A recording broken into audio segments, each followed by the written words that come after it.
Hello दोस्तों, नमस्कार। Santoshi IAS में आप सभी का एक बार फिर स्वागत है। आज हम यहाँ पर करने वाले हैं, जो बुक आपको दिख रहा होगा इसमें प्रैक्टिस सेट है। इसमें लगभग 16 प्रैक्टिस सेट है। तो जो बच्चे अभी जिनका पेपर लगा हुआ है हैं, इसका लेखपाल का, वो उनके लिए बहुत इंपॉर्टेंट है, क्योंकि यहाँ पर जितना प्रैक्टिस सेट आप कर लेंगे उतना ही आपको ज़्यादा बेनिफिट होगा, क्योंकि अब आपके पास उतना टाइम नहीं है कि ज़्यादा आप पढ़ सकें। प्रैक्टिस सेट करिए, हर एक चीज़ें आपको पूरी तरह डिटेल में पढ़ाए जाएंगे। तो ये आपका यूथ का प्रैक्टिस सेट है। इस यूथ के प्रैक्टिस सेट को आप पूरा कर लीजिए। काफ़ी अच्छे क्वेश्चन दिए गए हैं। ठीक है, तो चलते हैं, हम शुरू करते हैं यहाँ पर इस प्रैक्टिस सेट को।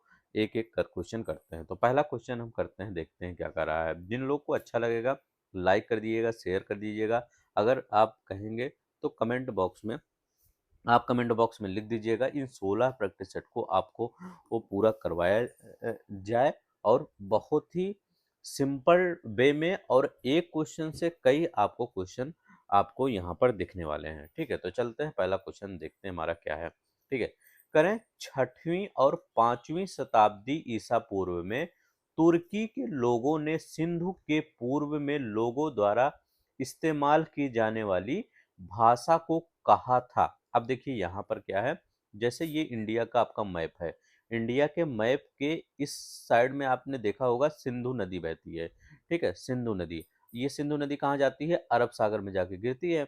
अब सिंधु नदी के पूर्व में ये वाले स्थान की बात कर रहे हैं, कि यहाँ पर जो तुर्की के लोग थे, ठीक है, जैसे आप तुर्की, वहां पे जो तुर्की से यहाँ पर आक्रमण भारत में हुए थे, तो तुर्की के लोग भारत, यहाँ सिंधु से पूर्व जितने लोग थे, इनको क्या कह के पुकारा गया था? तो ये देखिए, फारसी शब्द, देखिए यहाँ के जितने भी यहाँ के लोग रहते थे, इनको क्या बोले जाता था? तो फारसी भाषा में एक वर्ड है हिंदू। ठीक है, तो हिंदू वर्ड कह के पुकारा गया था। तो ये मतलब मत समझिएगा हिंदू सिर्फ हिंदू के लिए था, नहीं। हिंदू मतलब ये सिंधु नदी के पूरब में जितने भी जनता रहती थी, उनको हिंदू कह के पुकारा गया था। बस इतना ये याद रखेंगे कि क्या कहता था, हिंदू। अब यहाँ पर ये मत, अब आपको अभी नहीं पता होगा इसमें कौन सा आंसर होगा, अभी बताते हैं, देखिए। लेकिन ये तो हिंदू हो गया। कह रहे हैं इस्तेमाल की जाने वाली भाषा क्या था, ये हम नहीं पूछ रहे हैं इसमें, कि यहाँ पर हिंदू जो शब्द है वो कि जनता के लिए नहीं, ये भाषा कह रहे हैं, वो भाषा क्या था वो बताना है। तो उस भाषा का नाम क्या था? उस भाषा का नाम था हिंदवी। क्या नाम था? हिंदवी। और ये जो भूमि थी, ये सिंधु नदी है, इसके इस साइड जो भूमि थी, उसको क्या कहा गया? इसको कहा गया, आज भी जो कहा जाता है, हिंदुस्तान कहा जाता है। तो 3 वर्ड आप समझिएगा। जो सिंधु नदी के पूरब में चलिएगा, सिंधु नदी के पूरब में जो भूमि थी उसको हिंदुस्तान बोला गया था, जो लोग थे उनको हिंदू बोला गया था, और जो भाषा थी उस भाषा को हिंदवी बोला गया था। बस ये याद रख लेंगे। ठीक है, उस भाषा को क्या बोला गया था? उस भाषा को हिंदवी बोला गया था, ये याद रख लेंगे। इतना चीजें याद रखोगे तो यहाँ पर आपका बी आंसर सही हो जाएगा। चलते हैं, हम देखते हैं दूसरा क्वेश्चन आपका यहाँ क्या कर रहा है। करें, निम्नलिखित में से दिल्ली का पहला सुल्तान कौन था? कह रहे हैं दिल्ली का पहला सुल्तान कौन था? तो पहला क्वेश्चन आई होप समझ में आ गया। दूसरा क्वेश्चन देखते हैं, करें, पढ़ रहे थे हम कि दिल्ली का पहला सुल्तान कौन था? निम्न में से दिल्ली का पहला सुल्तान कौन था? मोहम्मद गजनी, कुतुबुद्दीन ऐबक, अलाउद्दीन खिलजी या आराम शाह? तो इसमें सबको पता है दिल्ली का जो पहला सुल्तान था उसका नाम क्या था? तो दिल्ली के पहले सुल्तान का नाम था कुतुबुद्दीन ऐबक। अब हम कुतुबुद्दीन ऐबक के बारे में थोड़ा जानकारी लेंगे। कुतुबुद्दीन ऐबक ने क्या किया था? 1206 ईस्वी में क्या किया था? 1206 ईस्वी में इसने गुलाम वंश की स्थापना किया था। याद रख लेंगे, 1206 ईस्वी में गुलाम वंश, या इसको मामलूक वंश भी बोला जाता है। याद रखेंगे, गुलाम वंश या मामलूक वंश की 1206 ईस्वी में इन्होंने स्थापना किया था। एक याद रख लेंगे, ये गुलाम किसका था? ये गोरी का गुलाम था। किसका गुलाम था? ये गोरी का गुलाम था, ये याद रख लेंगे। और इसने राजधानी दिल्ली नहीं बनाया था, इसकी राजधानी क्या थी? लाहौर। तो ये कई बार क्वेश्चन पूछा जाता है। तो कुतुबुद्दीन ऐबक की राजधानी क्या थी? तो कुतुबुद्दीन ऐबक की राजधानी याद रख लेंगे, क्या थे? उसकी राजधानी लाहौर थी, ना कि दिल्ली थी। तो याद रख लेंगे क्या थी? लाहौर थी, ना कि दिल्ली थे। अब देखिए 1206 से 1211 तक क्या था? इसका शासनकाल था। किसका शासनकाल था? कुतुबुद्दीन ऐबक का शासन। ये याद रख लेंगे, ये कई बार क्वेश्चन पूछा भी जाता है कि किसका कब तक शासन शासन था। ठीक है, तो कुतुबुद्दीन ऐबक का शासन कब से कब था? तो कुतुबुद्दीन ऐबक का शासन था 1206 से 1211 तक। इसके 1206 से 1211 तक। इसके बाद 1211 के बाद किसका आया? इल्तुतमिश का शासन आया। इसका भी दामाद था, तो गुलामों का गुलाम भी इसको बोला जाता था। ठीक है, क्योंकि क्या था? कुतुबुद्दीन ऐबक गौरी का गुलाम था, और ये गौरी मतलब कुतुबुद्दीन ऐबक का गुलाम कौन था? ये आपका इल्तुतमिश। तो 1211 से लेकर 1236 तक किसका था? ये इल्तुतमिश का शासनकाल था। तो वास्तविक सत्ता यहाँ पर ही आई थी अगर देखा जाए। ठीक है, गुलाम वंश की। तो दूसरी बात यहाँ पर ये याद रख लेंगे, ये था 1236 तक। इसके बाद रजिया सुल्तान पहली महिला थी जो हमारे हिस्ट्री में आई थी। ठीक है, तो रजिया सुल्तान याद रखेंगे 1236 से 1240 तक। 1236 से 1240 तक रजिया थी, पहली प्रथम मुस्लिम महिला शासिका थी मध्यकालीन भारत की। याद रख लेंगे, प्रथम महिला मुस्लिम शासिका थी। ठीक है, इसके बाद गयासु 1240 हो गया। इसके बाद बीच में तो बहुत लोग आए, लेकिन उनके बारे में उतना नहीं याद रखना है। आपको याद रखना है गयासुद्दीन बलवन। बलवन का कार्यकाल कब आया? 1266 से 1286 तक गयासुद्दीन बलवन का शासनकाल आया। याद रख लेंगे, 1266 से 1286 तक। 66 से 86 तक किसका आया? बलवन का कार्यकाल है। तो ये कौन था? ये गुलाम वंश के बारे में था। अब हम यहाँ कितना देख लिए गुलाम वंश के बारे में। कौन कौन आया? 1206 से 11 तक कुतुबुद्दीन ऐबक, 11 से 36 तक आपका इल्तुतमिश, 36 से 40 तक रजिया, 1266 से 86 तक आपका बलवन आया। ठीक है, तो इतना ये याद रखना है।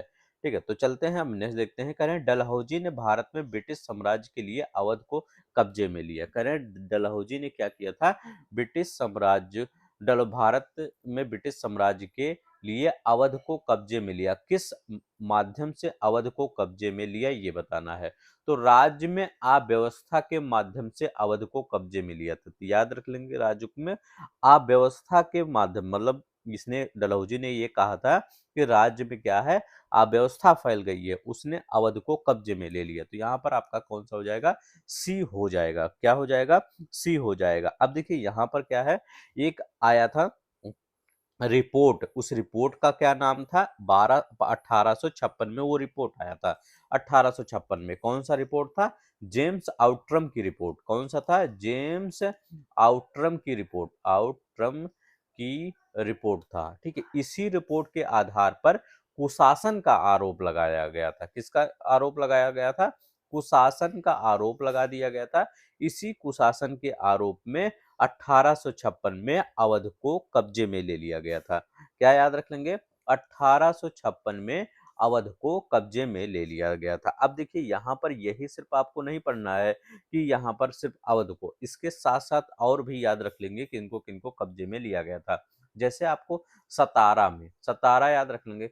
सतारा को कब कब्जे में लिया गया था? 1848 में सतारा को कब्जे में लिया गया था। ठीक है, सतारा को 1848 में कब्जे में लिया गया था। इसके बाद आपका ये क्या होता है? जैतपुर। ठीक है, जैतपुर। ठीक है, तो जैतपुर को कब कब्जे में लिया गया था? 1849 में जैतपुर को। ये देखिए हड़प नीति है। ठीक है, याद रख लेंगे क्या है? हड़प नीति। यहाँ पर क्या है? 1849 में इसको कब्जे में लिया गया था। ठीक है, बघाट को बघाट को कब कब्जे में लिया गया था? तो बघाट को याद रख लेंगे यहाँ पर 1850 में। तो 1850 में बघाट को कब्जे में ले लिया गया था। क्या याद रखेंगे? बघाट को कब्जे में ले लिया गया था। ठीक है, इसके बाद देखिए यहाँ पर उदयपुर को।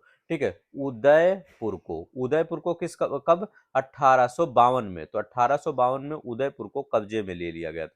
कब? 1852 में उदयपुर को। झांसी को कब कब्जे में लिया गया था? तो 1853 में झांसी को कब्जे में लिया गया था। फिर नागपुर आता है। नागपुर 1854 में नागपुर को कब्जे में ले लिया गया था। तो इतना आपको पढ़ना है। ठीक है, सतारा 1848 में, जैतपुर 49 में, उदयपुर 52 में, झांसी 53 में और नागपुर 54 में। और आपका जो अवध है उसको 1856 में। देखिए सभी को हड़प नीति के तहत कब्जे में लिया गया था, लेकिन जो आपका उत्तर प्रदेश है, उत्तर प्रदेश मतलब अवध था, उसको कुशासन के आधार पर कब्जे में लिया गया था। बस इतना ये याद रख लेंगे। ठीक है, यहाँ पर हमने सब कुछ बता दिया कि किसको किसको कब कब्जे में लिया गया था। ठीक है, तो चलते हैं अब हम नेक्स्ट देखते हैं हमारा यहाँ क्या कर रहा है। ठीक है, 4 नंबर का क्वेश्चन देखिए यहाँ पर। ठीक है, 4 नंबर का क्वेश्चन हमारा क्या रखा है, 1857 के विद्रोह के प्रसिद्ध नेताओं में से एक तांत्या टोपे ने तांत्या टोपे को अंग्रेजों ने 1859 में फांसी दी थी। कह रहे हैं 1859 में तांत्या टोपे को कहां पर फांसी दी गई थी? तो तांत्या टोपे को 1859 में शिवपुरी में, याद रख लेंगे, शिवपुरी में फांसी दी गई थी। इनका मूल नाम कई बार पूछता है ये तांत्या टोपे का। तो तांत्या टोपे का मूल नाम क्या था? आत्मा राम पांडुरंग। आत्मा राम पांडुरंग था। याद रख लेंगे इनका मूल नाम क्या था? आत्मा राम पांडुरंग था। महात्मा गांधी ने भारतीय राष्ट्रीय कांग्रेस के निम्नलिखित सत्रों में से किसकी अध्यक्षता की थी? ठीक है, ये बताना है किसकी अध्यक्षता की थी। तो आपको बताना 1924 में बेलगाम अधिवेशन जो हुआ था, 1924 में बेलगाम।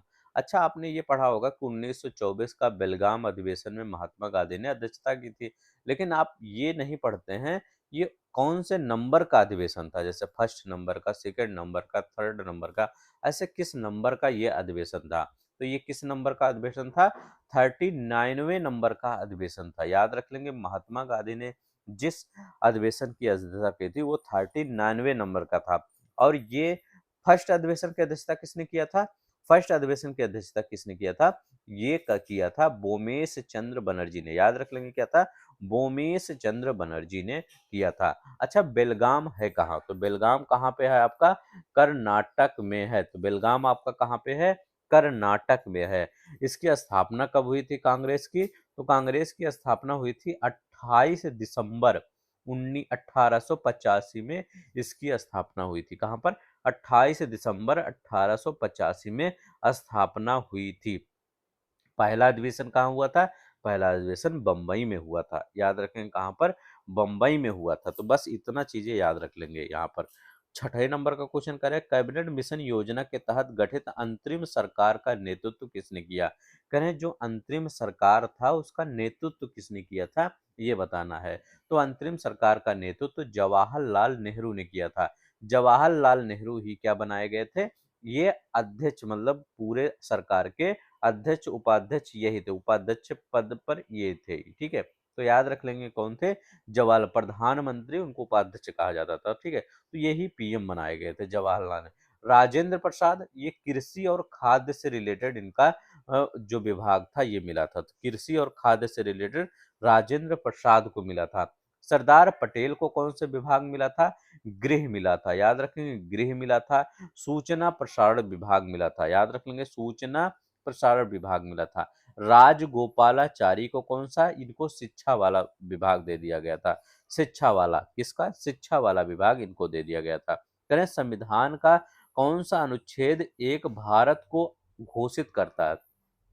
करें संविधान का अनुच्छेद एक भारत को क्या घोषित करता है, ये बताना है। ठीक है, संविधान का भाग एक भारत को क्या घोषित करता है ये बताना है आपको। तो भारत को क्या घोषित करता है? भाग एक कहता है कि भारत राज्यों का संघ है। संघ मतलब क्या है? यूनियन।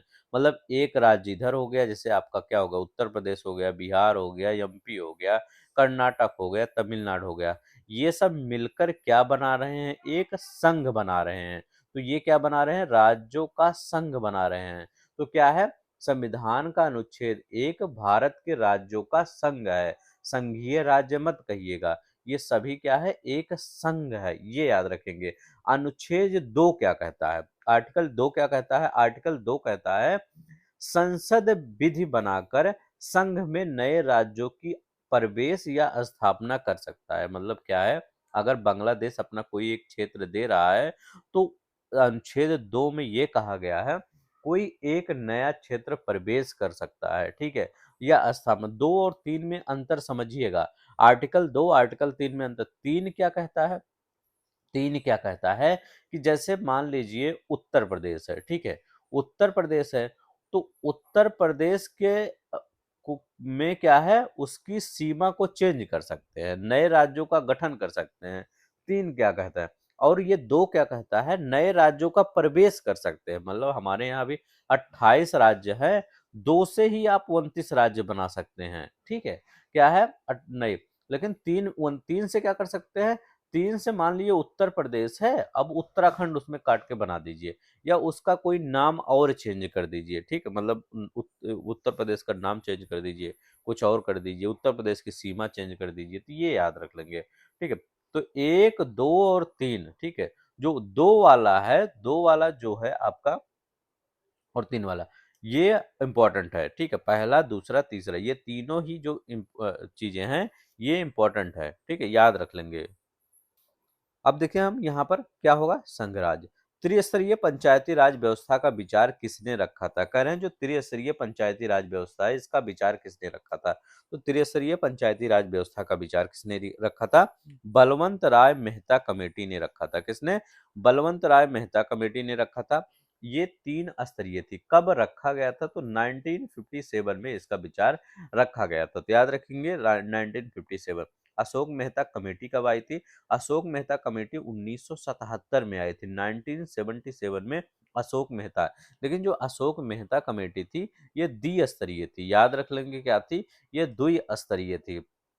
सिंघवी समिति कब आई थी? तो याद रख लेंगे सिंघवी समिति जो थी, ये कब आई थी? तो ये भी बहुत इंपॉर्टेंट है। 1986 में सिंघवी समिति आई थी। कब? 1986 में सिंघवी समिति आई थी। अशोक मेहता समिति 1977 में।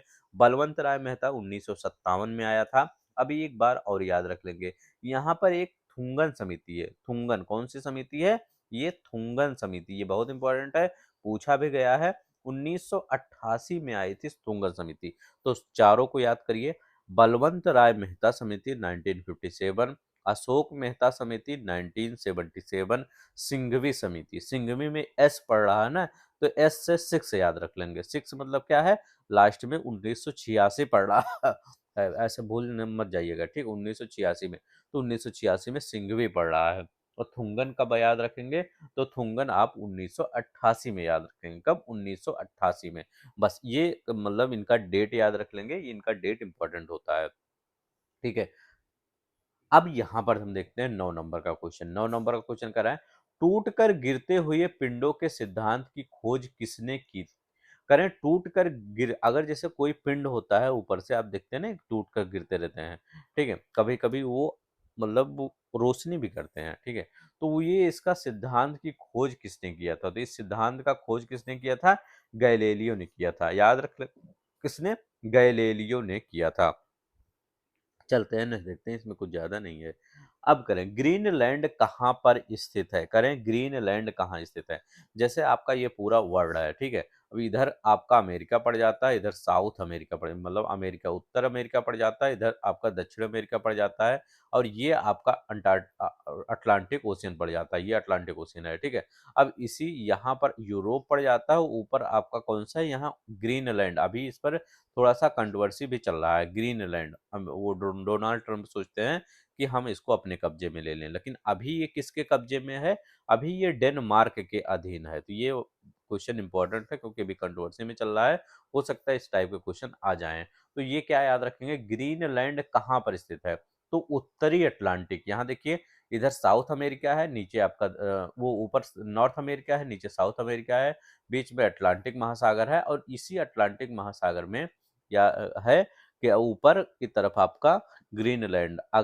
जो अगला वीडियो आएगा प्रैक्टिस नंबर 2, उसमें क्या करेंगे, हम एक इस क्वेश्चन को अलग से फ्रेम फ्रेम कर लेंगे, ठीक है, ताकि क्या है, जो आपका थोड़ा स्पेस बच सके, और वहां पर आपका मैप भी लगा दूंगा, ठीक है, ताकि हम यहाँ पर हमको ऐसे दिखाने की जरूरत न हो, यहाँ थोड़ा मैप की कमी है, ठीक है। उसमें मैं कर दूंगा। तो ग्रीनलैंड कहाँ पर स्थित है? उत्तरी अटलांटिक महासागर में स्थित है। ठीक है, ये याद रखेंगे। अपने ही वातावरण में एक जैव समुदाय जैसे तालाब, महासागर, वन, यहाँ तक कि जल जीवशाला भी को क्या कहते हैं? मतलब आप कह रहे हैं कि मान लीजिए एक पूरा गेंद है, उसी में क्या है, उसी गेंद के अंदर क्या है, उसी गेंद के अंदर तालाब है। ठीक है, उसी गेंद के अंदर तालाब है, उसी गेंद के अंदर महासागर भी है, उसमें ही वन है, वहां एक जल जीवनशाला, मतलब सब कुछ वहां पर है। तो उसको क्या कहते हैं? तो याद रखेंगे, उसको इकोसिस्टम कहते हैं, पारिस्थितिकी तंत्र कहते हैं। तो याद रख लेंगे उसको क्या कहते हैं?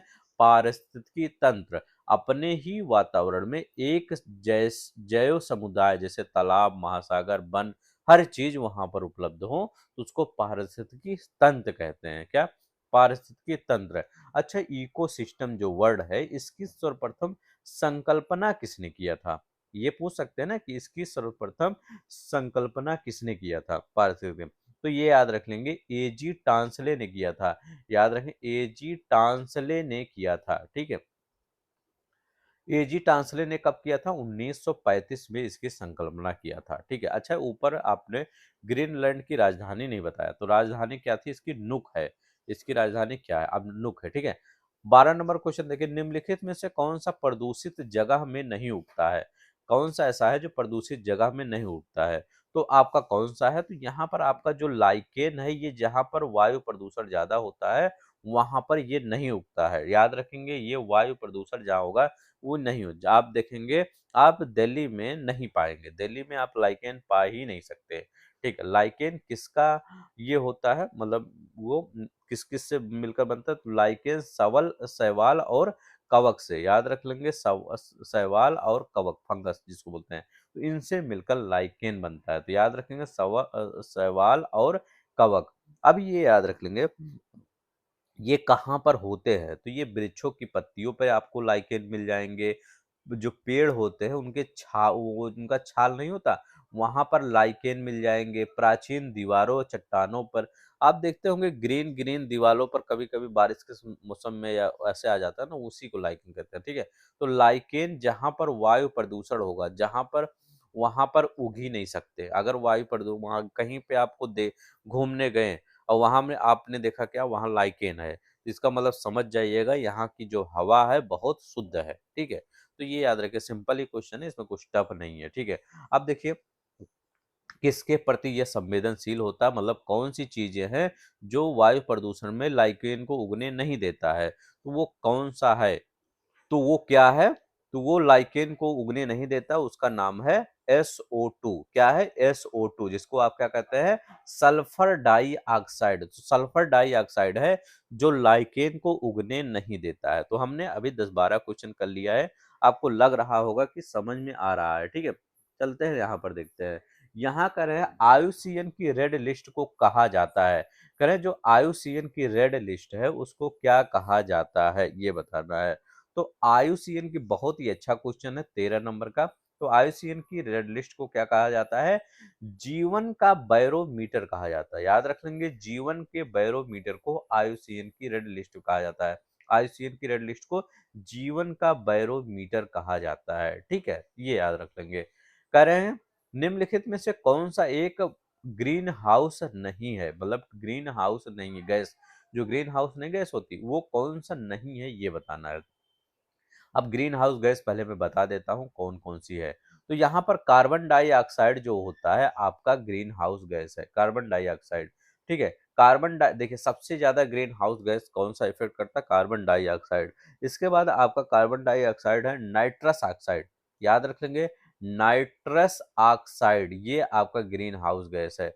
नाइट्रस ऑक्साइड के बाद कौन सा है? आपका मीथेन। मीथेन आपका ग्रीन हाउस गैस है। आपका क्लोरोफ्लोरोकार्बन। क्लोरोफ्लोरोकार्बन की कहाँ ज्यादा अब मतलब यूज होता था? तो फ्रिज और एसी में, अब नहीं यूज होता, आपका इस पर बैन लगा दिया गया है। याद रखें, क्लोरोफ्लोरोकार्बन। क्लोरोफ्लोरोकार्बन हो गया। इसके बाद आपका जल वाष्प हो गया, जल वाष्प। ठीक है, जल वाष्प भी आपका ग्रीन हाउस में आता है। जल वाष्प के बाद आपका कौन सा होता है? ओजोन। याद रख लें, क्या है? ओजोन। तो याद रखें, carbon dioxide, nitrous oxide, methane, chlorofluorocarbon, जल वाष्प और ओजोन, इनको अपने दिमाग में आप बैठा लीजिए। ये कौन सी ग्रीन हाउस गैस में आती हैं। जो आपका सल्फर डाइऑक्साइड है, ये आपका सल्फर डाइऑक्साइड अभी हमने क्या पढ़ा था, ऊपर ही पढ़ा था कि जो सल्फर डाइऑक्साइड होता है वो आपका लाइकेन को उगने नहीं देता है। बट ये आपका ग्रीन हाउस गैस नहीं होता है, sulphur dioxide green house gas नहीं होता है, भले ही लाइकेन को उगने ना दे। ठीक है, तो आपको अगर जहां भी दिखे सल्फर डाइऑक्साइड, इसको ग्रीन हाउस गैस मत मानिएगा। आप ओजोन मान लिएगा, मेथेन मानिएगा, क्लोरोफ्लोरोकार्बन मानिएगा, कार्बन डाइऑक्साइड मानिएगा, नाइट्रस ऑक्साइड मानिएगा। ठीक है, तो ये याद रख लेंगे कौन सा, सल्फर डाइऑक्साइड आपको नहीं मानना है। अब देखिए उत्तर प्रदेश के दक्षिणी भाग की सबसे ऊंची पहाड़ी कौन सी है। कहें उत्तर प्रदेश के दक्षिणी भाग की सबसे ऊंची पहाड़ी कौन सी है बताइए है। तो दक्षिणी भाग की सबसे ऊंची पहाड़ी आपका कौन सा है, थोड़ा सा यहाँ पर रेज कर देता हूँ तो आपको दिखेगा।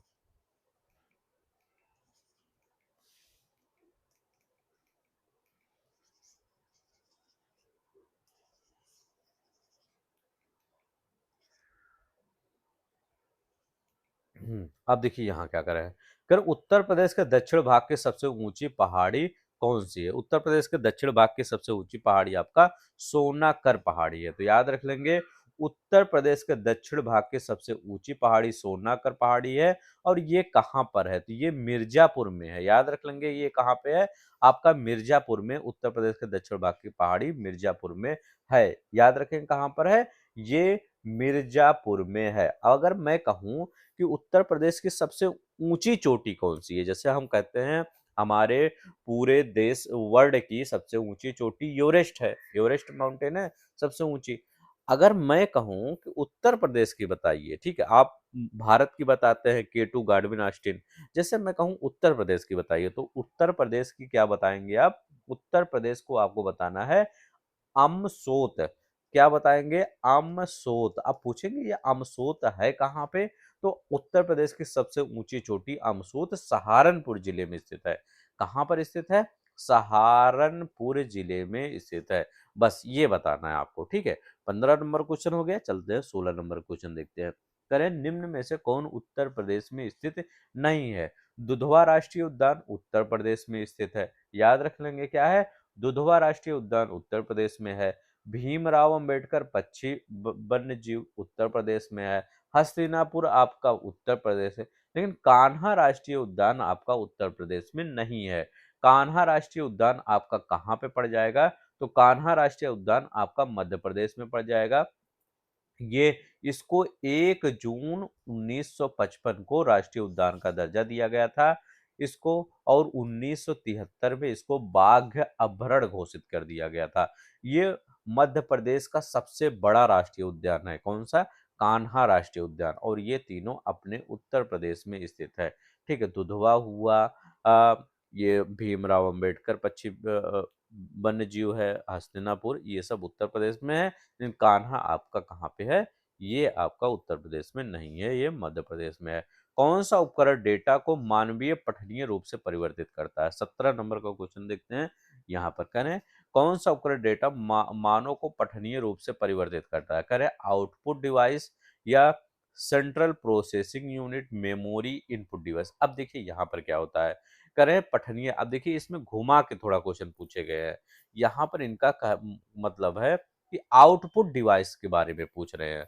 आउटपुट डिवाइस मतलब क्या है, जैसे आप क्या होता है, एक प्रिंटर से प्रिंट करते हैं ना, तो एक प्रिंटर निकलता है ना, प्रिंटर से ना निकलता नहीं है कुछ, उसको क्या करते हैं आप पढ़ लेते हैं। तो वही कह रहे हैं मानव पठनीय रूप में परिवर्तित करता है। तो आपका प्रिंटर भी हो गया। तो प्रिंटर क्या है, प्रिंटर आपका एक आउटपुट डिवाइस है, क्योंकि वो क्या कर रहा है, वो बाहर कोई चीज निकाल रहा है। दूसरा क्या है, आपका प्रिंटर हुआ। तीसरा आपका क्या है, मॉनिटर। मॉनिटर क्या होता है, मॉनिटर आपको कोई भी चीजें क्या होता है उसी मॉनिटर पर ऊपर दिखा देता है, और वो आप क्या होते हैं पढ़ लेते हैं। अभी जैसे क्या है, आप पढ़ रहे होंगे, मैं आपको यहाँ पर लिख रहा हूँ, आपको आप दिख रहे होंगे, तो ये मॉनिटर का काम करता है ये। ठीक है, तो ये क्या है, मॉनिटर अब आपको दिखा रहा कोई चीजें लाकर, तो वो आप आउटपुट डिवाइस होगी। क्या है, वो आउटपुट डिवाइस होगी। चाहे स्पीकर की बात करते हैं, स्पीकर क्या कर रहा है, हमको बाहर आवाज दे रहा है, बाहर आवाज कोई हम गाना लगाते हैं तो वो क्या होता है, गाना बजता है, बाहर लगता है ना, तो आउटपुट मानव पठनीय रूप में परिवर्तित कौन कर रहा है, आउटपुट डिवाइस जो होती है वो मानव पठनीय रूप में परिवर्तित करता है। तो ये आपका क्या होगा, आउटपुट डिवाइस हो जाएगा, याद रख लेंगे, आउटपुट डिवाइस हो जाएगा।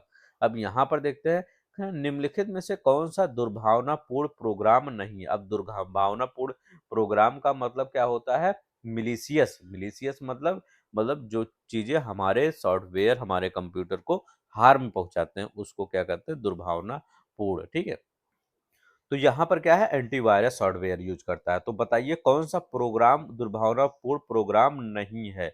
मतलब इनका कहने का मतलब है कौन सा ऐसा जो हमारे सॉफ्टवेयर, हमारे सिस्टम को हार्म नहीं पहुंचाता है, इनका ये कहने का मतलब है।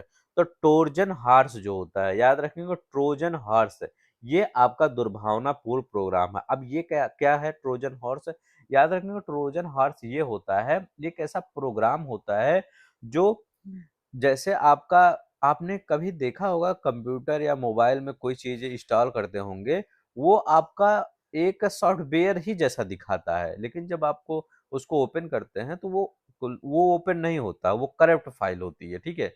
तो वैसे ही होता है, ट्रोजन हॉर्स उसको कहते हैं, ठीक है? ये हानिकारक कोड के रूप में छुपा होता है, ठीक है? तो ये दिखता तो है आपका वैध सॉफ्टवेयर जैसा, लेकिन वो नहीं होता है।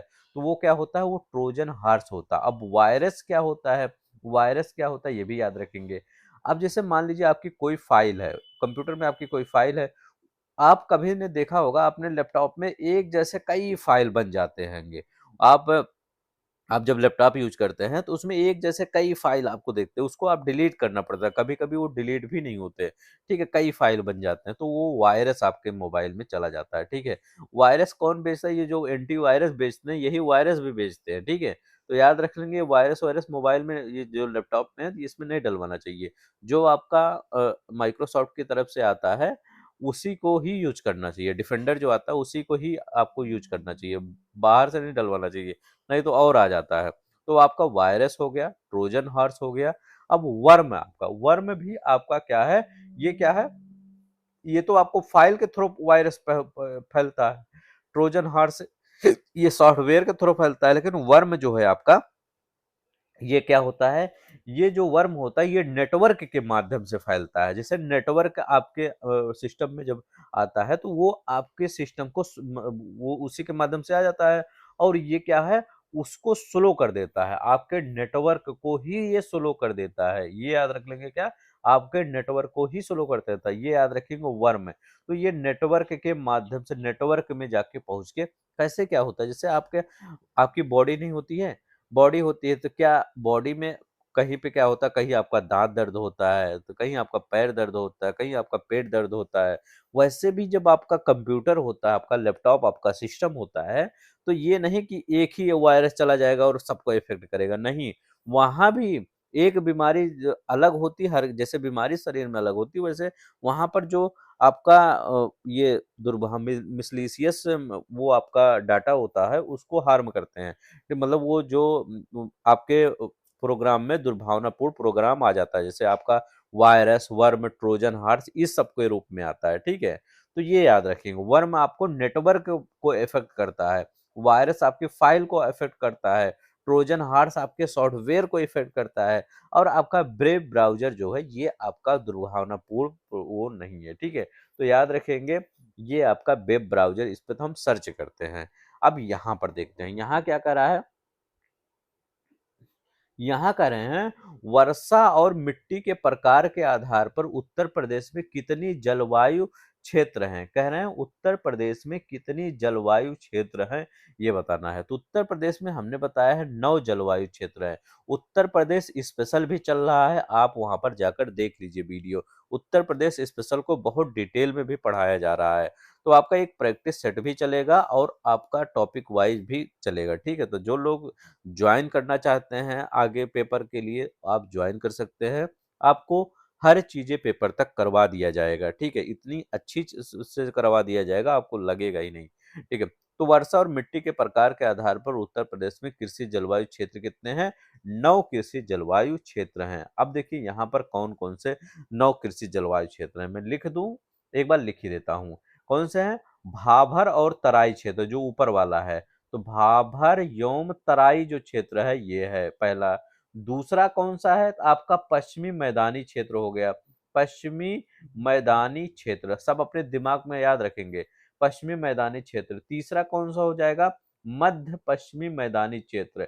कौन सा? मध्य पश्चिमी मैदानी क्षेत्र, मध्य पश्चिमी मैदानी क्षेत्र। दक्षिणी पश्चिमी अर्ध शुष्क क्षेत्र कौन सा हो जाएगा? दक्षिणी पश्चिमी अर्ध शुष्क, याद रखेंगे अर्ध शुष्क क्षेत्र, दक्षिणी पश्चिमी अर्ध शुष्क क्षेत्र हो जाएगा। इसके बाद कौन सा होगा?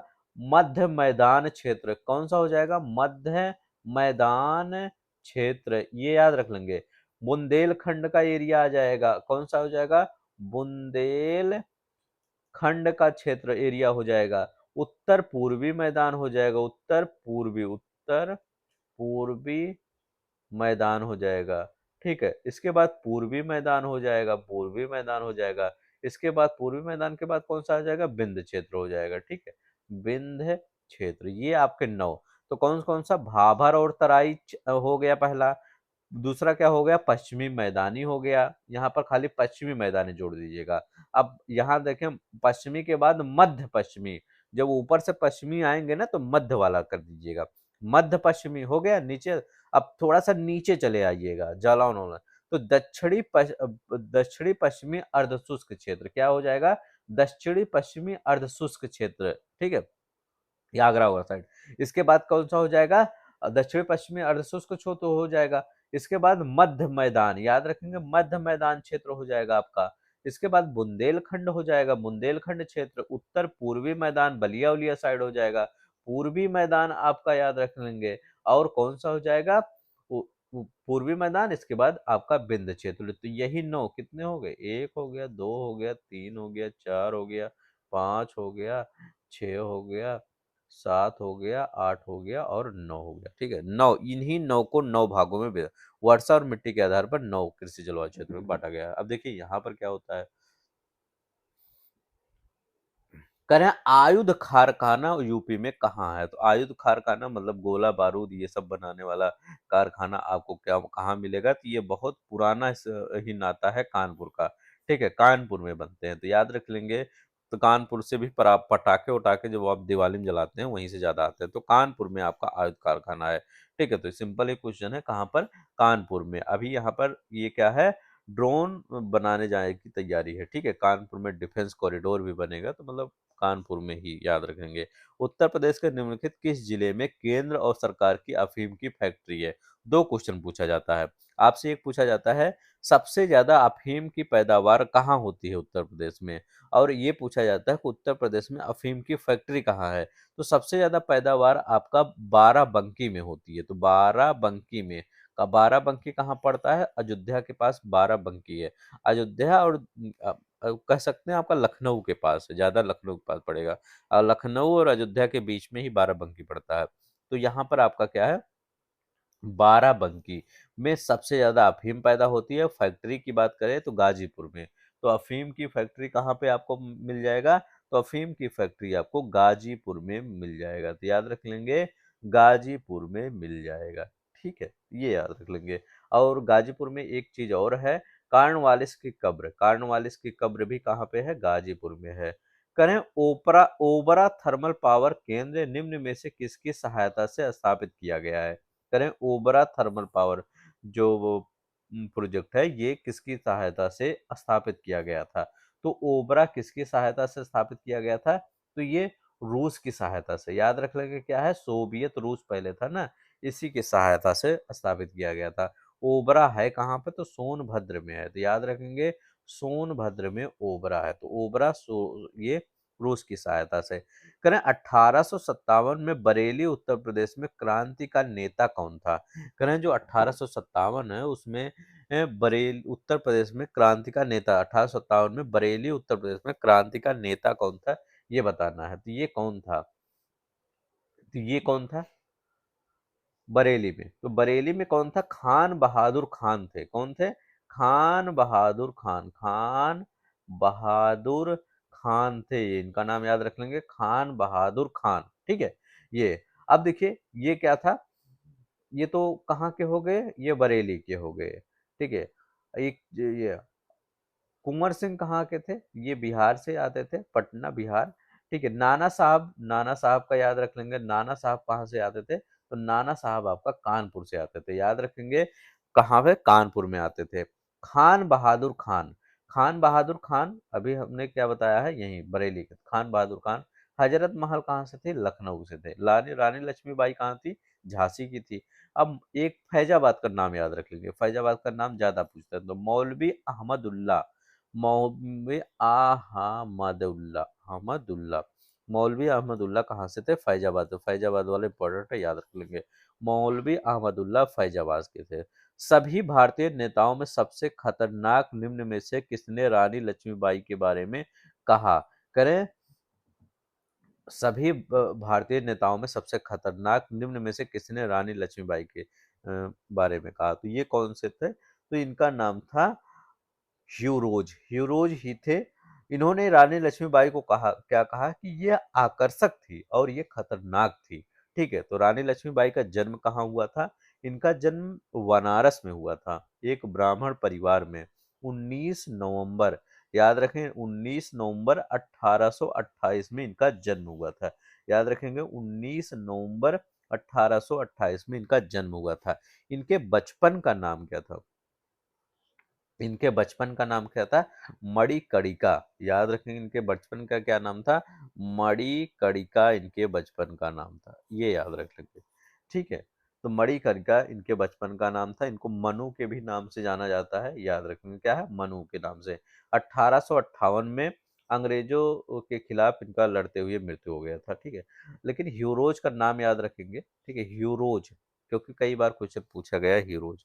अब देखिए 25 नंबर का क्वेश्चन, 1924 में संयुक्त प्रांत उत्तर प्रदेश के किस शहर में संपूर्ण भारत में क्रांतिकारियों की बैठक बुलाई गई थी, कह रहे हैं जब 1924 में जो क्रांतिकारियों की संपूर्ण बैठक जो थी वो बुलाई गई थी, तो किस शहर में बुलाई गई थी, तो ये कानपुर में बनाई बुलाई गई थी। किस, कौन सा था, HRA, हिंदुस्तान रिपब्लिकन एसोसिएशन की बैठक, किसका था, Hindustan, Hindustan Republican Republican association की बैठक कहाँ पे बुलाई गई थी, कानपुर में। अब देखिए यहाँ पर कौन कौन शामिल हुए थे ये बताना है इसमें संस्थापक, तो इसके मेन संस्थापक जो थे सचिंद्र नाथ सन्याल थे, कौन सा, सचिंद्र नाथ सन्याल थे, ठीक है। HRA में सचिंद्र नाथ सन्याल थे। राम प्रसाद बिस्मिल थे, कौन से थे, राम प्रसाद बिस्मिल, ठीक है। तो राम प्रसाद बिस्मिल थे। जोगेश चंद्र चटर्जी, याद रखेंगे कौन से, जोगेश, जोगेश चंद्र चटर्जी, ठीक है, जोगेश चंद्र चटर्जी थे। और इसमें कौन थे, चंद्रशेखर आजाद, सबसे इंपॉर्टेंट नाम, ठीक है। तो चंद्रशेखर आजाद, तो सचिन नाथ सन्याल, राम प्रसाद बिस्मिल, जोगेंद्र चंद्र चटर्जी और चंद्रशेखर आजाद, इन चारों लोग का नाम याद रख लेंगे, हो सकता है पूछ ले, ठीक है। तो यहाँ पर क्या है, कानपुर, ठीक है, क्या है, कानपुर में याद रखेंगे। करें भेड़ कुंड, जहां अर्जुन ने द्रौपदी से शादी करने के लिए मछली को निशाना बनाया गया था, उत्तर प्रदेश में है। अर्जुन ने किससे शादी किया था, अर्जुन ने पांचाल नरेश द्रुपद की पुत्री, पांचाल नरेश कौन थे, पांचाल नरेश थे द्रुपद, द्रुपद, ठीक है। पांचाल नरेश क्या नाम था, द्रुपद। उन्होंने किससे शादी किया, तो उन्होंने किससे शादी किया, इन्हीं की पुत्री थी द्रौपदी, द्रुपद से द्रौपदी बना है, तो याद रखिएगा द्रुपद से द्रौपदी।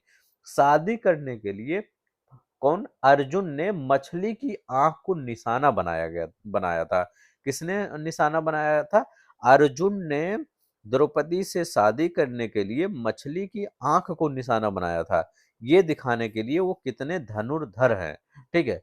अब देखिए ये कह रहे हैं कि शादी जो ये जहां पर निशाना बनाया गया था वो है कहाँ, ये भेड़ कुंड कह रहे हैं, ये भेड़ कुंड है कहाँ, तो भेड़ कुंड कहाँ पे है, तो आपका फर्रुखाबाद में है, तो भेड़ कुंड कहाँ पे आपका, फर्रुखाबाद में है, ठीक है, ठीक है। तो ये फर्रुखाबाद नाम याद रख लेंगे। अब देखिए यहाँ पर 27 नंबर का क्वेश्चन हम देखते हैं, 27 नंबर का क्वेश्चन क्या कर रहा है, करें किस स्थान पर मुड़िया पूर्णिमा मेला का आयोजन होता है? कह रहे हैं कौन सा ऐसा स्थान है जहां पर मुड़िया पूर्णिमा मेला का आयोजन होता है? मुड़िया पूर्णिमा मेला, तो मुड़िया पूर्णिमा मेला का आयोजन कहाँ होता है?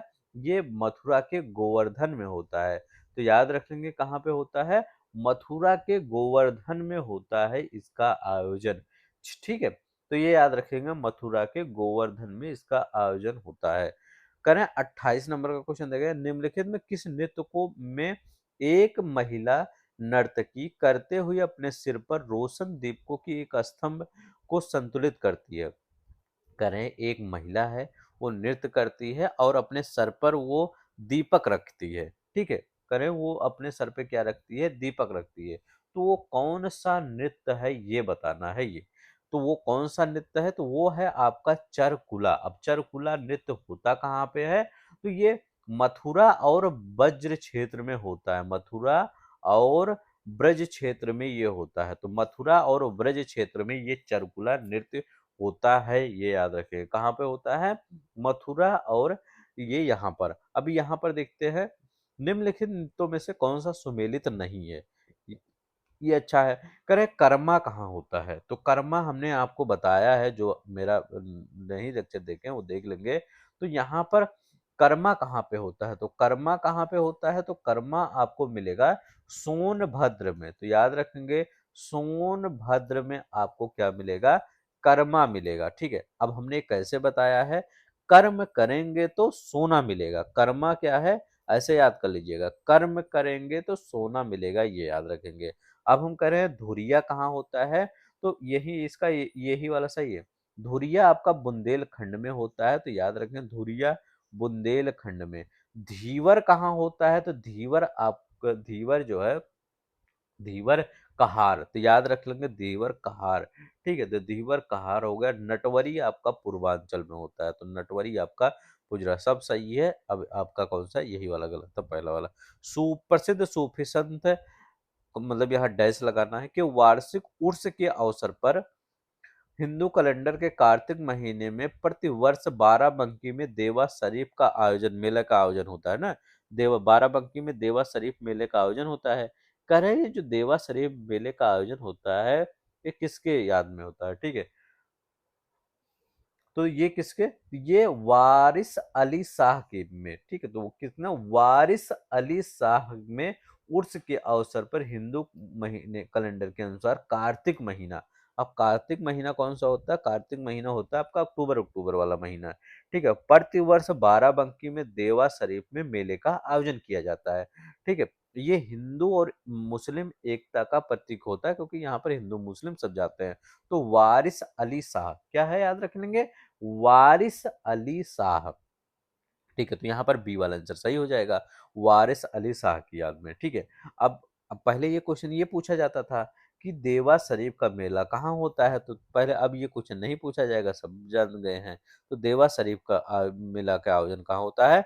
बाराबंकी में होता है। कहाँ पे? बाराबंकी में। करें निम्नलिखित किस नृत्य का मूल उत्तर प्रदेश से है? करें किस नृत्य का मूल उत्तर प्रदेश से है, जो शास्त्रीय नृत्य आठ का हिस्सा है? अब देखिए हमारे यहाँ शास्त्रीय नृत्य कितनी है? तो हमारे यहाँ शास्त्रीय नृत्य कितनी है? 8 है शास्त्रीय नृत्य है। कौन कौन सी, ये याद रख लेंगे। तो कथक कहाँ का है? तो कथक आपका उत्तर प्रदेश का, यही आंसर आपका सही है। मोहिनी अट्टम कौन कहाँ का है? तो मोहिनी अट्टम याद रख लेंगे, ये आपका केरल का है। तो मोहिनी अट्टम केरल का है। और दो चीजें याद रख लेंगे, जब मोहिनी अट्टम याद रख लेंगे वो केरल का है, और एक याद रख लेंगे भरतनाट्यम। तो भरतनाट्यम, भारत भरतनाट्यम, तो भरतनाट्यम कहाँ का है? ये तमिलनाडु का है। तो याद रख लेंगे तमिलनाडु। अब देखिए, भरतनाट्यम तमिलनाडु याद रख लेंगे, मोहिनी अट्टम केरल याद रख लेंगे। दोनों में कंफ्यूज मत होइएगा, बच्चे क्या होते हैं, भरतनाट्यम को केरल कर देते हैं, मोहिनी अट्टम को तमिलनाडु कर देते हैं। नहीं, जहां भरत आएंगे वहां तमिल आएंगे, जहां मोहिनी आएंगे वहां केरल आएंगे। ठीक है, तो मोहिनी केरलम। तो अब देखिए केरल का नाम क्या पड़ गया है? केरल का नाम पड़ गया है केरलम। तो लम है ना, माँ लास्ट में आ रहा है तो माँ यहाँ पे अब तो आपका ट्रिक भी बन गया। तो माँ से मोहिनी और माँ से केरलम लास्ट में माँ आ रहा है। जब केरलम करेंगे केरालामा, माँ आ गया ना, तो माँ से मोहिनी याद रख लेंगे, ऐसे मोहिनी अट्टम केरलम। अब यहाँ कर रहे हैं कथकली। कथकली आपका, तो कथकली कहाँ का है? तो कथकली भी आपका क्या है? केरल का। कथकली भी केरल का है। तो कथकली। शास्त्रीय कहाँ का है? शास्त्रीय, तो सत्रिया नृत्य कहाँ का है? सत्रिया नृत्य असम का है, तो ये असम का है, याद रख लेंगे। सत्रिया नृत्य कहाँ का है? असम का है। मणिपुरी मणिपुर का है। उड़ीसी उड़ीसा का है, बताने की जरूरत नहीं है। कुचिपुड़ी कह रहे हैं, कुचिपुड़ी कहाँ का, ये बताना है। कुचिपुड़ी कहाँ पर है? आंध्र प्रदेश का है। आप कहते हैं ना आंध्र भोज, आंध्र भोज, भोज मतलब भोज करवाना, ठीक है, तो भोज करवाए, तो पूड़ी और भोज ऐसे याद रखेंगे। कुचिपुड़ी, लास्ट में पूड़ी आ रहा है तो भोज में तो पूड़ी होता ही है, तो आंध्र प्रदेश याद रख लेंगे। कुचिपुड़ी आंध्र प्रदेश। तो ये 8 शास्त्रीय नृत्य याद रखेंगे। कौन कौन सा? एक कथक तो उत्तर प्रदेश का, मोहिनी अट्टम केरला का है, केरलम का है। कथकली आपका भी केरलम का है, 3 हो गया। सत्रिय आपका 4 हो गया। भरतनाट्यम 5 हो गया। कुचिपुड़ी आपका 6 हो गया। मणिपुरी आपका कौन सा हो गया? 7 हो गया। उड़ीसी क्या हो गया? 8 हो गया। क्या है? उड़ीसी आपका 8 हो गया। और आपका कौन सा बचा है? मोहिनी अट्टम, उड़ीसी, सत्रिया। सत्रिया नृत्य आपका असम का है, 9 हो गया। ठीक है, तो ये याद रखिए, एक बार फिर से बोल देता हूँ। कथक 1, भरतनाट्यम 2, कथकली 3, कुचिपुड़ी 4, मोहिनी अट्टम 5, उड़ीसी 6, मणिपुरी 7, सत्रिया 8। तो 8 हो गए, तो यही 8 को आपको पढ़ना है। तो 8 आपको याद रखना होगा। चलते हैं, नहीं देखते हैं। निम्नलिखित में कौन सा फारसी प्रथम कवि था जिसने अब अपनी कविता में भारतीय पर्यावरण को चित्रित किया? करें वो फारस का कौन सा कवि था जिसमें भारतीय जो पर्यावरण है उसको समर्पित किया? तो वो कौन से थे? तो वो याद रख लेंगे। फारसी का प्रथम कवि जिसने अपनी कविता को, तो वो कौन, उनका नाम क्या था? तो उनका नाम क्या था? अमीर खुसरो। तो अमीर खुसरो, ठीक है, तो याद रख लेंगे। ये अमीर खुसरो किसके शिष्य थे? तो अमीर खुसरो किसके शिष्य थे? निजामुद्दीन औलिया के। तो ये निजामुद्दीन, निजामुद्दीन औलिया के शिष्य थे। निजामुद्दीन औलिया के अमीर खुसरो शिष्य थे, उन्होंने भारतीय पर्यावरण को चित्रित किया। नेक्स्ट देखते हैं हमारा यहाँ पर क्या कर रहा है। करें उत्तर प्रदेश में ऑनलाइन वित्तीय धोखाधड़ी रिपोर्ट करने हेतु व्यक्तियों के लिए साइबर क्राइम हेल्पलाइन नंबर पर शिकायत करने की समय सीमा क्या है? करें जो ऑनलाइन आपके धोखाधड़ी हो जाती है, कोई कुछ बन के फोन कर रहा है, हम ये बन के फोन कर रहे हैं, वो बन के फोन कर रहे हैं, आपका ये कार्ड खो गया, आप कार्ड दीजिए, आप कार्ड दे देते हैं, आपका पैसा गायब हो जाता है। तो ये सब जो धोखाधड़ी है, एक क्राइम, वो साइबर क्राइम नंबर चला है, 1930 नंबर है, याद रख लेंगे, इसका नंबर भी याद रखेंगे, 1930। अगर आपके पास अभी धोखाधड़ी हुई है तो 24 घंटे के अंदर आप 1930 पर कॉल करके अपनी शिकायत उस पर दर्ज करा सकते हैं। तो याद रख लेंगे, 1930 पर 24 घंटे के भीतर आप क्या है कर सकते हो। तो यहाँ पर आंसर क्या हो जाएगा? 24 घंटे के भीतर। करें वर्ष 2011 की जनगणना के अनुसार भारतीय आबादी का कितना परसेंट हिस्सा ग्रामीण क्षेत्रों में निवास करता है? करें जब भारतीय ग्रामीण आबादी का कितना परसेंट हिस्सा ग्रामीण क्षेत्रों में निवास करता है? तो भारतीय आबादी का 68.84, क्या करें, 68.84%, ठीक है, 2011 की जनगणना के अनुसार। तो 2011 की जनगणना के अनुसार 68.84% हिस्सा, बहुत इंपॉर्टेंट क्वेश्चन है, इंपॉर्टेंट लगा लीजिएगा आपके पेपर के लिए।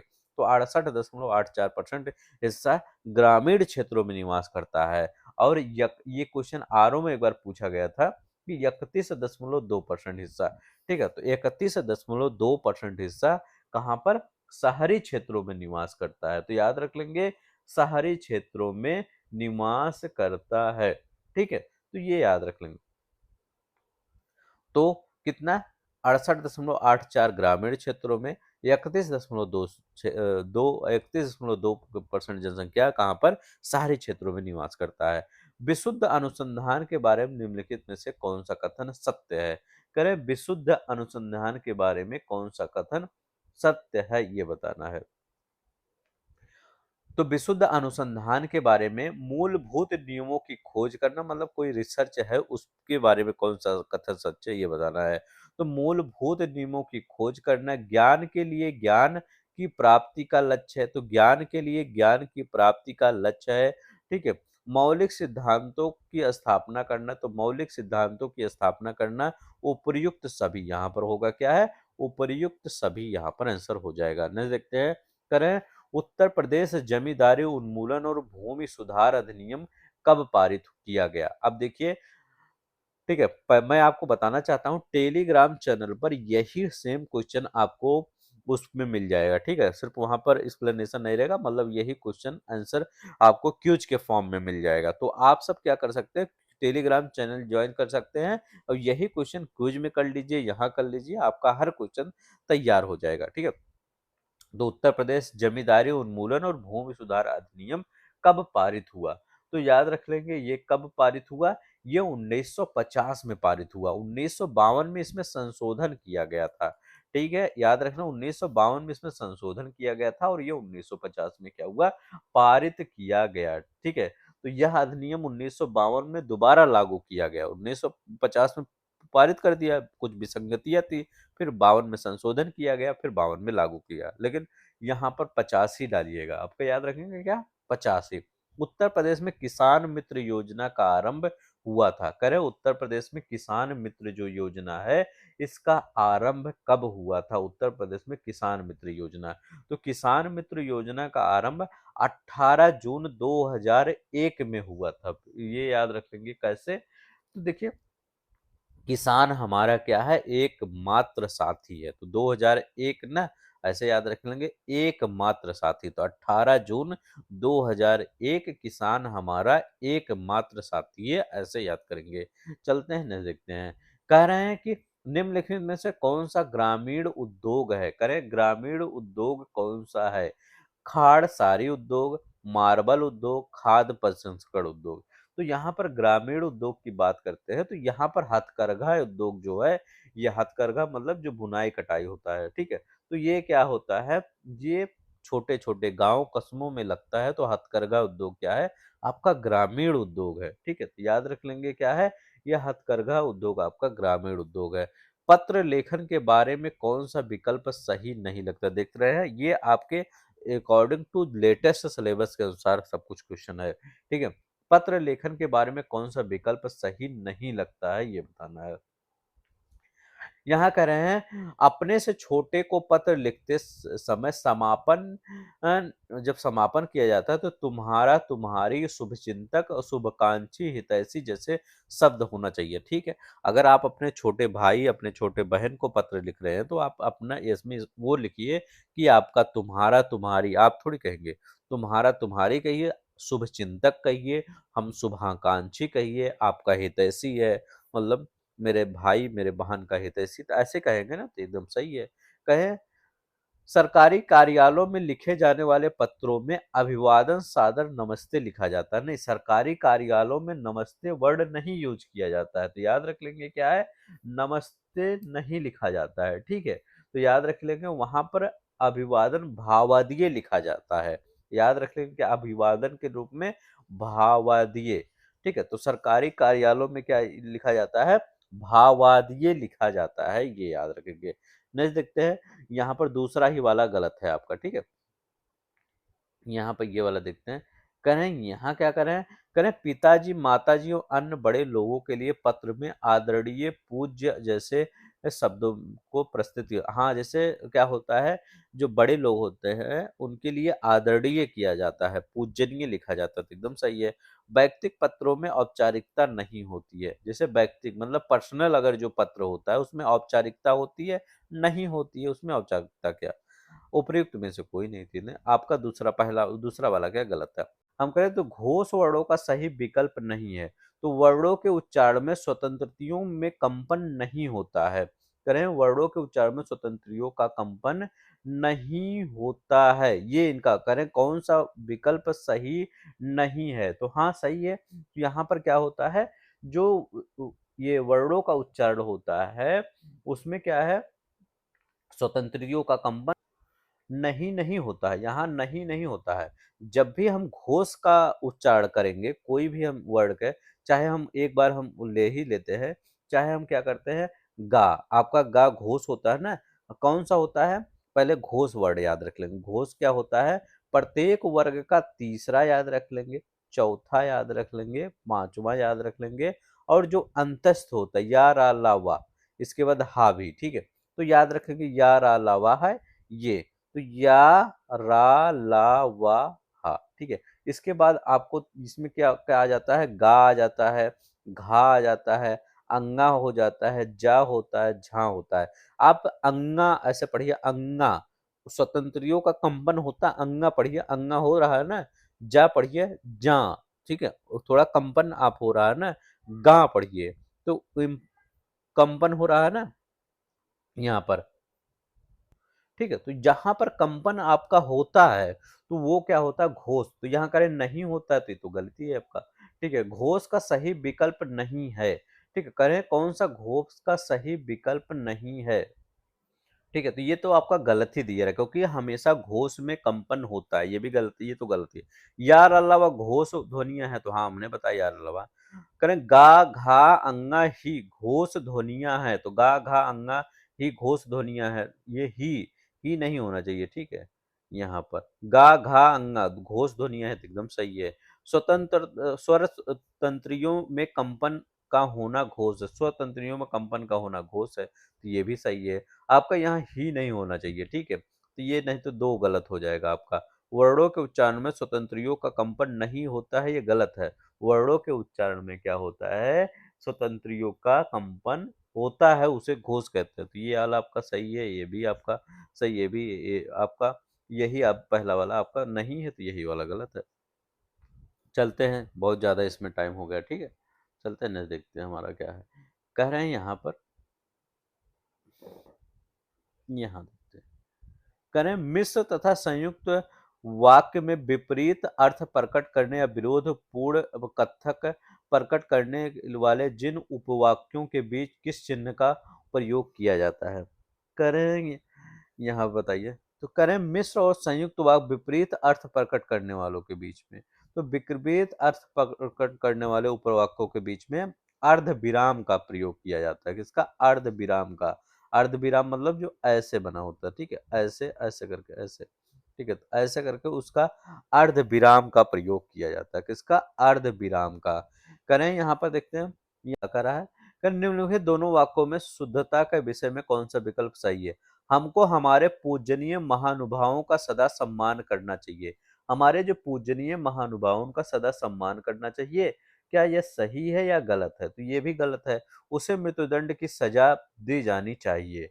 अब देखिए यहाँ पर जब मृत्युदंड आ गया तो फिर सजा लिखने की क्या जरूरत है, तो सजा लिखने की जरूरत नहीं है, तो यहाँ मृत्युदंड हो जाएगा। हमारे पूजनीय महानुभावों का, अब देखिए यहाँ पर करें पूजनीय महानुभाव, हमको हमारे नहीं, हमको अपने होना चाहिए, यहाँ पर हमको अपने पूजनीय महानुभाव का सदा सम्मान करना चाहिए। तो ये दोनों ही क्या थे, अशुद्ध थे, क्या थे, दोनों ही अशुद्ध थे। अब यहाँ पर देखते हैं, यहाँ पर मिलाना है, कह रहे हैं यहाँ पे कि विशेषण क्या होता है, जो संज्ञा और सर्वनाम की विशेषता बताते हैं उन्हें विशेषण कहते हैं। विशेष से क्या होते हैं, जो इसी विशेषण की विशेषता बताए उसे विशेष से कहते हैं। विशेषण जिस शब्द की विशेषता बताता है उसे विशेष से कहते हैं। क्रिया विशेषण क्या होता है, क्रिया की विशेषता बताने वाले अभिकारी अव्यय को क्रिया विशेषण कहते हैं। सर्वनाम क्या होता है, संक्षिप्तता या पुनरुक्त दोष को बचने के लिए प्रयुक्त शब्द होता है सर्वनाम। तो याद रख लेंगे संक्षिप्त के लिए, जैसे मोहन मैं बता रहा हूं, बोल रहा हूं मोहन, अब मैं कहूं वह, तो ये सर्वनाम का प्रयोग हो गया, ठीक है, तो ये याद रख लेंगे। यहाँ पर सिंपल ही क्वेश्चन था। अब निम्नलिखित में चार विकल्पों में कौन सा सही, काल काल वाला विकल्प पहचाने। दीपा पौधों को पानी दे रही है, करें दीपा पौधों को पानी दे रही है, करें इसमें कौन सा काल होगा। अब देखिए यहाँ कर रहे हैं दीपा पौधों को पानी दे रही है, इस वाक्य में क्या है, अपूर्ण भूतकाल का रूप प्रस्तुत किया जा रहा है। अपूर्ण भूतकाल क्या होता है? अब देखिए अपूर्ण भूतकाल क्या है? इसके अंतर्गत क्या होती है? अभी उसकी समाप्ति का पता नहीं है। अभी पानी दे रही है ना, लेकिन पानी अभी थोड़ी देना स्टार्ट की है। वो पहले से ही दे रही है और अभी आप प्रेजेंट में खड़े हैं, अभी वो दे ही रही है, वो आगे कब तक देगी। मतलब जो भूतकाल है वो अभी अपूर्ण है।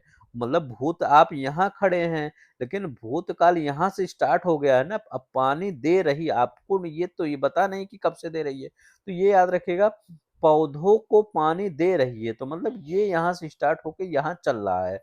तो ये क्या है? दीपा पौधों को पानी दे रही है। अपूर्ण भूतकाल मतलब भूतकाल जो चल रहा है अभी पूरा नहीं हुआ है। तो यहाँ पर क्या है? अपूर्ण भूतकाल होता है। एला, पर्यंक, मशक शब्दों का सही तद्भव बताइए। एला क्या होता है? तो एला माने क्या होता है? तो एला माने होता है आपका इलायची। पर्यक क्या होता है? पलंग होता है। मशक क्या होता है? तो मशक मतलब मच्छर होता है। तो मशक मतलब क्या होता है? मच्छर होता है। ठीक है, तो ये तद्भव सही हो जाएगा, बी वाला आंसर सही हो जाएगा। नेक्स्ट देखते हैं हमारा यहाँ पर क्या कह रहा है। ठीक है, यहाँ पर हमारा क्या कह रहा है? कह मृदु का विलोम कटु तो हस्व का विलोम है। कह रहा मृदु का अगर विलोम आपका कटु हो तो हस्व का विलोम क्या होता है? तो हर्ष का विलोम आपका दीर्घ होता है। मृदु का कटु होता है तो हर्ष का आपका दीर्घ होता है, ये याद रख लेंगे। कह रहे हैं सर हो गया, धौत हो गया, सर शब्दों का अर्थ के दृष्टि से शुद्ध विकल्प कौन सा है? तो सर मतलब क्या होता है? सर मतलब तालाब। ठीक है, सर मतलब तालाब। धौत मतलब क्या होता है? धौत मतलब क्या होता है? चांदी। ठीक है, और सर मतलब क्या होता है? ये वाला सर क्या होता है? तो ये सर मतलब तीर होता है। ठीक है, सर मतलब क्या होता है? तीर होता है। ठीक है, तो याद रख लेंगे तीर होता है। धनुष के कोदंड, कोदंड इसके धनुष होता है। ठीक है, कोदंड माने ये धनुष होता है। ठीक है, इतना आपको। तालाब, चांदी, तीर। ठीक है, तालाब, चांदी, तीर। नहीं देखते हैं हमारा क्या करें। आत्मज्ञान शब्द में समास है, करें आत्मज्ञान शब्द में समास क्या है? तो आत्मा का ज्ञान होता है, तो जहां का होता है, जहां की होता है, जहां के होता है, ठीक है, और इसका लोप हो जाता है, जैसे आत्मज्ञान तो का लोप हो गया ना, तो यहाँ पर तत्पुरुष समास होता है। तो कौन सा तत्पुरुष समास होगा?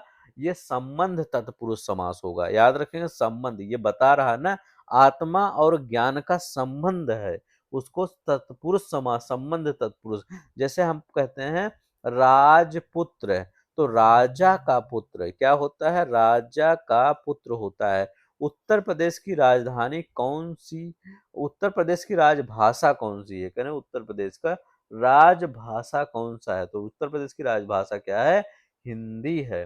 ठीक है, जो 1951 में क्या हुआ था? हिंदी बना था पहली राजभाषा। 1989 में क्या है? एक और जोड़ दिया गया। उसमें क्या क्या बना गया?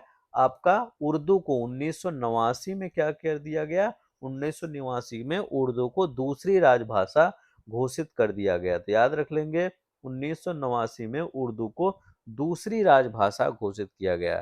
तो उत्तर प्रदेश की राजभाषा क्या है? हिंदी है, और दूसरी राजभाषा उर्दू है। नेक्स्ट देखते हैं हमारा क्या है।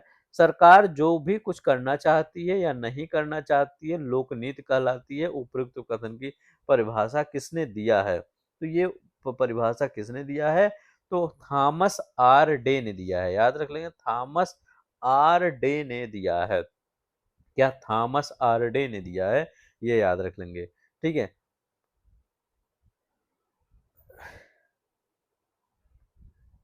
अब यहाँ पर हम बहुत ज़्यादा बड़ा वीडियो हो जाएगा, हम कल करेंगे। ठीक है, क्योंकि बहुत ज़्यादा बड़ा हो जाएगा वीडियो। ठीक है, तो हम कल करेंगे। अभी क्या करते हैं, हम थोड़ा थोड़ा करते हैं, इसके बाद हम एक ही वीडियो में सब कुछ ला देंगे। ठीक है, तो आज के लिए बस इतना ही। अपना ख्याल रखिएगा, अच्छा लगे तो लाइक शेयर सब्सक्राइब कर दीजिएगा। जय हिंद, जय भारत।